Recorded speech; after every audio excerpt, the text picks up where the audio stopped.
Moving on, domain 2, task 2, managing the communications.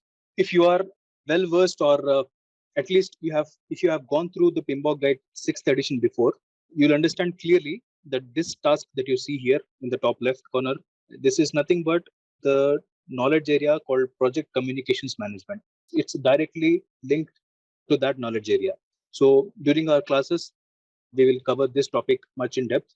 So this task is basically focused towards creating some communication channels, creating frequencies for the communication, at what recurrence the communication should happen, and even the flow of communications is worked here, right? So from the manager to the higher manager, or from the senior management to the lowermost stakeholder, how this communication should happen, and what medium that we should use, right? So if you are talking with a colleague, you can use the chat box, or if you are going to a customer end, we have to be informal and you have to have a face-to-face meeting with them. All these communications channel we have to support in setting. So let's see what the PMI is expecting us to do. Manage communications. We have to analyze the communication needs of all the stakeholders. We have to determine the communication methods, channels, and frequency, and the level of detail for all the stakeholders. We have to communicate the project information and updates effectively. Yeah, so this is also something important. We also have to keep updating the stakeholders about the overall status of the project, right? So there are individual teams working separately.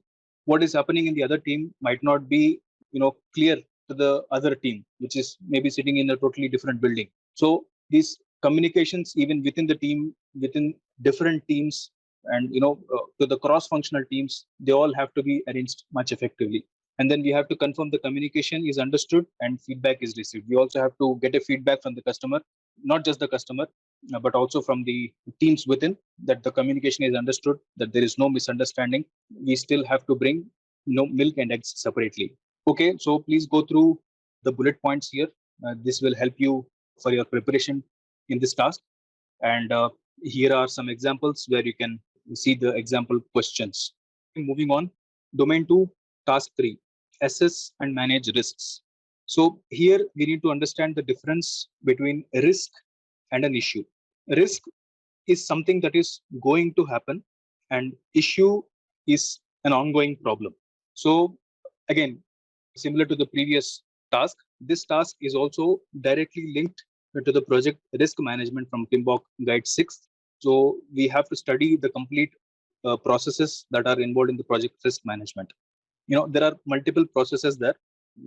How we have to plan the risk management, how we will identify the risks, the tasks like qualitative analysis and quantitative analysis, how these analysis are done, what are the different methods. Many examples of risks can be given. Like, for example, consider there is a risk of failure of performance of the product. So, or maybe we have a risk of delivery status from one of the vendors. So all these risks, how do we manage it? How do we assess it? How do we take care of them? We have to, be well versed with these. Again, we'll learn about what PMI is expecting from us in this task. We have to determine the risk management options, and we have to iteratively assess and prioritize the risks. Not just once. This is not just done at the start of the project or end of the project. We have to, iteratively assess it. Like, we have to set a frequency about what these risks are, whether these risks have actually turned into issues.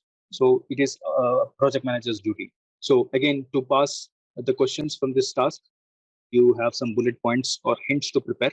And here we have some example questions. So please take a look at it while I give you some seconds before we move ahead. Okay, moving on. Domain 2, task 4, engaging the stakeholders. This task, it's slightly different from the collaboration task that we discussed before, and it is directly related to the project stakeholder management. So what we do here is that we have to identify the stakeholders. We have to plan the engagement of these stakeholders. We have to see, the status of this engagement. We have to manage the engagement in the PMBOK words. And finally, we have to even monitor these engagement levels. This task is more focused on, bringing the people forward to contribute to the task. So earlier, it was about training them and, making them feel motivated.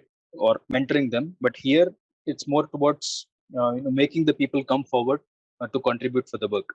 Also, we have to focus here that this involvement of the people, it's not just at the level of the stakeholders or the ground level people who are actually doing the job, but it also talks about involvement of powerful people. When I say powerful people, you know the functional leaders, the people who has the power of decision of moving the project into one particular direction.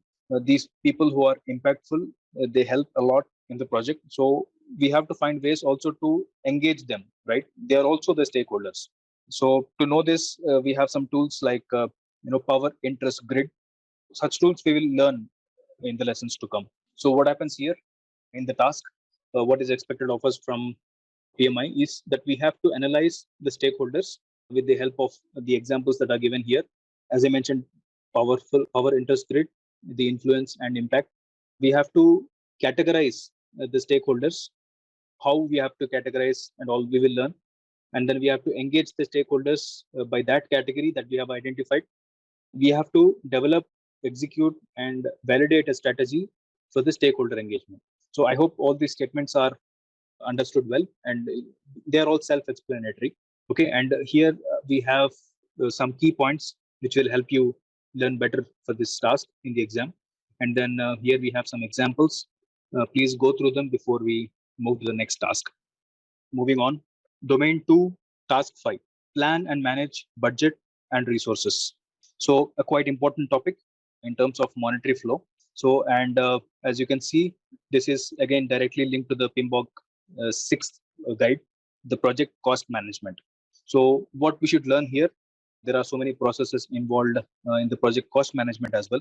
So in the lessons to come, we will understand how we should plan the cost, how we should estimate the cost. So many estimating tools are available. So we'll learn about that.